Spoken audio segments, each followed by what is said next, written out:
Assalamualaikum warahmatullahi wabarakatuh. Kembali lagi di Tridaya Online. Perkenalkan, nama kakak, Kak Elin. Nah, kali ini kakak akan menjelaskan tentang rangkaian listrik. Nah, namun sebelum mulai jangan lupa subscribe dan share video ini ke teman-teman kalian ya.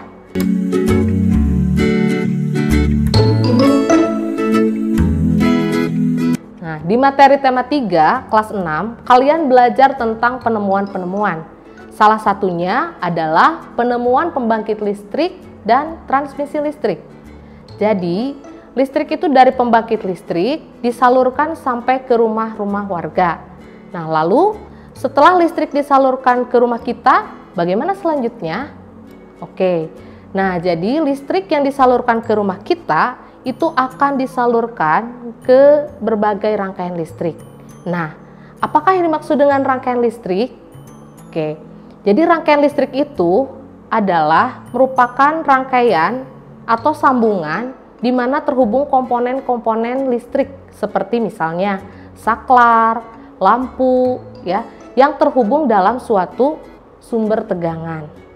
Jenis rangkaian listrik itu bisa dirangkai dengan 3 cara, ya. Pertama adalah dengan cara dirangkai secara seri, ya, jenis rangkaian seri. Kemudian yang kedua adalah rangkaian paralel, atau yang ketiga bisa digabung, campuran antara rangkaian seri dan paralel. Seperti apakah rangkaian seri? Nah, kita bisa membuat rangkaian sederhana dengan menggunakan sumber listrik baterai. Nah, untuk rangkaian seri ini kita bisa menyusun baterai ataupun lampu yang disusun secara berderet. Jadi cirinya adalah lampu atau baterai disusun secara berderet tanpa cabang, ya. Kemudian ciri yang kedua berarti kalau tanpa cabang, rangkaian seri ini hanya menggunakan satu kabel saja. Ini salah satu kelebihan dari rangkaian seri karena bisa menghemat biaya untuk pembuatan rangkaian ini. Kemudian ciri yang berikutnya, lampu pada rangkaian seri itu lebih redup atau nyalanya tidak sama terangnya, ya. Nah, ini kelemahannya.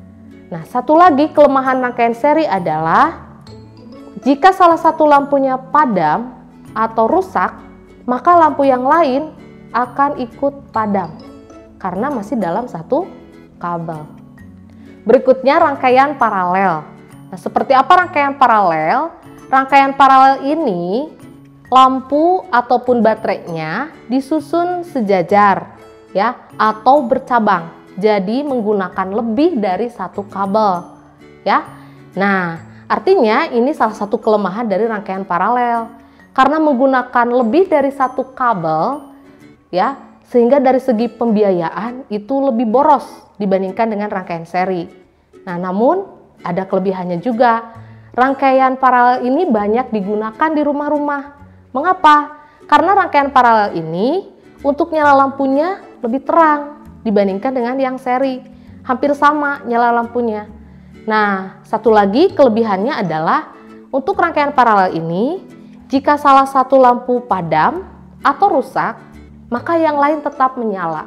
Jadi tidak masalah. Berikutnya adalah rangkaian campuran.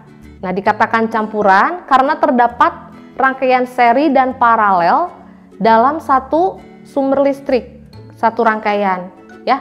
Jadi beberapa lampu disusun seri, lalu kemudian beberapa disusun paralel. Nah, rangkaian listrik juga dikenal ada rangkaian terbuka dan tertutup. Nah, kenapa kalian harus mengetahui hal ini? Karena nanti untuk soal rangkaian listrik, konsep rangkaian terbuka dan tertutup ini harus kalian pahami. Nah, apa itu rangkaian terbuka? Rangkaian terbuka itu ketika rangkaian listrik tidak dapat mengalirkan arus listrik dikarenakan saklarnya dibuka atau alirannya diputus. Nah, sedangkan rangkaian tertutup itu adalah rangkaian di mana arus mengalir, ya. Jadi rangkaiannya tersambung alias saklarnya tertutup. Nah, konsep ini harus kalian pahami benar untuk mengerjakan soal-soal tentang rangkaian listrik. Berikut contoh soal tentang rangkaian listrik, ya. Kalian perhatikan, pada rangkaian listrik di atas, ya. Jika saklar 1 itu tertutup dan saklar 2 terbuka, maka lampu yang menyala adalah lampu yang mana? Nah, kalian perhatikan, di situ ada saklar yang terbuka adalah saklar 2. Nah, saklar 2 itu menghubungkan arus yang akan melewati lampu 1, lampu 2, dan lampu 3. Sehingga kalau terbuka rangkaiannya, maka tidak ada arus yang lewat ke lampu 1, lampu 2, dan lampu 3. Jadi lampu 1, 2, 3 padam. Nah, maka bagaimana dengan lampu 4 dan 5? Lampu 4 dan 5 itu arusnya terhubung, tidak terputus ya. Jadi yang menyala adalah lampu 4 dan lampu 5. Mudah bukan? Cukup sekian penjelasan dari kakak. Nah, kalau ada pertanyaan, kalian tulis di kolom komentar ya di bawah, atau kunjungi aplikasi Triline. Sampai ketemu lagi di video-video berikutnya. Wassalamualaikum warahmatullahi wabarakatuh.